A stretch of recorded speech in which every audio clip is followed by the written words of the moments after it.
qu'ils ont montré à notre pays. Vous et notre pays, le Soudan du Sud. Merci beaucoup. Monsieur le Président de la République, Messieurs les vice-présidents, membres illustres du gouvernement et du corps diplomatique, autorités religieuses distinguées, représentants insignes de la société civile et du monde de la culture, Mesdames et Messieurs.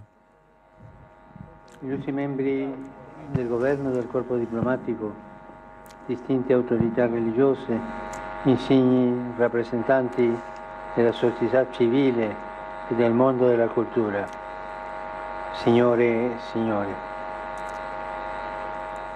Grazie, signor Monsieur le Président, pour vos paroles. Je suis heureux d'être sur cette terre que je porte dans mon cœur.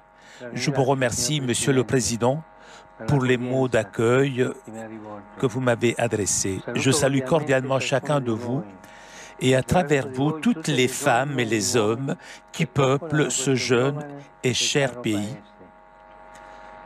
Je viens comme pèlerin de réconciliation avec le rêve de vous accompagner sur votre chemin de paix, un chemin tortueux, mais qui ne peut plus être reporté.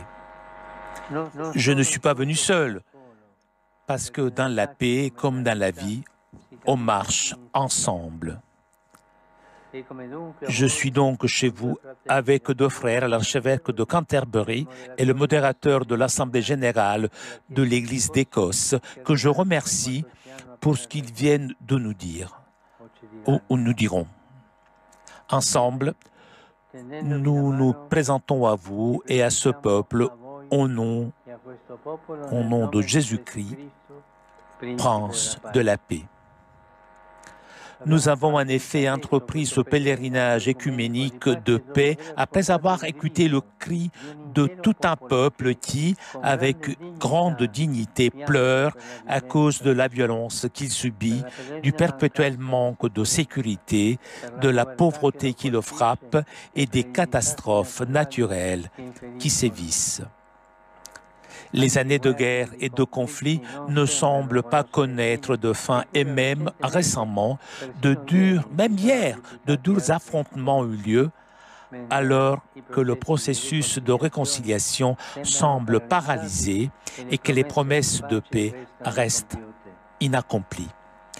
Que cette souffrance épuisante ne soit pas vaine, que la patience et les sacrifices du peuple sud-soudanais, de cette population jeune, humble, courageuse, nous interpellent tous. Qu'ils voient éclore des germes de paix qui portent des fruits tels que des semences qu'un terre donne vie à la plante. Frères et sœurs, c'est venu le moment de la paix. Les fruits et la végétation abondent ici grâce au grand fleuve qui traverse le pays. Ce que l'historien de l'Antiquité Hérodote disait de l'Égypte, qu'elle a un don du Nil, vaut aussi pour le Soudan du Sud.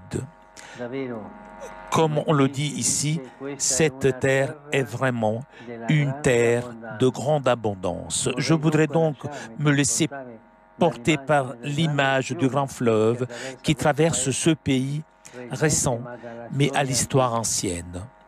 Au cours des siècles, les explorateurs se sont introduits sur le territoire où nous sommes pour remonter le Nil blanc à la recherche de sources du fleuve le plus long du monde. C'est par la recherche des sources du vivre ensemble que je voudrais commencer mon parcours avec vous. Parce que cette terre qui regorge de tant de biens dans le sous-sol, mais surtout dans les cœurs et les esprits de ses habitants, a besoin d'être à nouveau désaltérée par des sources fraîches et vitales. Autorités distinguées, c'est vous qui êtes ces sources, les sources qui irriguent la cohabitation, les pères et les mères de ce jeune pays. Vous êtes appelés à régénérer la vie sociale comme des sources limpides de prospérité et de paix, car c'est de cela dont ont besoin les enfants du Soudan du Sud, des pères, non de maîtres, d'étapes stables de développement, non de chute continuelle. Les années qui ont suivi la naissance du pays, marquées par une enfance blessée, doivent laisser place à une croissance pacifique. Illustres autorités, vos enfants et l'histoire elle-même se rappelleront de vous dans la mesure où vous aurez fait du bien à cette population qui vous a été confiée pour le service. Les générations futures honoreront ou effaceront la mémoire de vos noms en fonction de ce que vous faites maintenant, parce que comme le fleuve quitte ses sources pour commencer son cours, le cours de l'histoire laissera derrière les ennemis de la paix et donnera de l'éclat à ceux qui œuvrent pour la paix. En effet, comme l'enseigne l'Écriture, un avenir est promis au Pacifique. La violence, au contraire, fait reculer le cours de l'histoire. Le même Hérodote, qui relevait les bouleversements générationnels, notant qu'une guerre, ce ne sont pas pour les enfants qui enterrent les pères, mais les pères qui enterrent les enfants. Je vous prie de tout cœur d'accueillir une parole simple pour que cette terre ne se réduise pas en cimetière, mais redevienne un jardin florissant. Non pas la mienne, mais celle du Christ.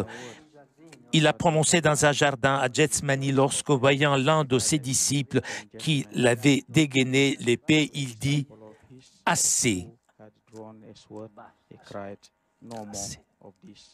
Monsieur le Président, Messieurs les vice-présidents, au nom de Dieu, du Dieu qu'ensemble nous avons prié à Rome, du Dieu doux et humble de cœur, en qui tant de personnes de ce cher pays croient, il est temps de dire assez, sans si et sans mais, assez de sang versé, assez de conflits, assez de violence et d'accusations réciproques sur ceux qui les commettent, assez d'abandonner le peuple assoiffé de paix.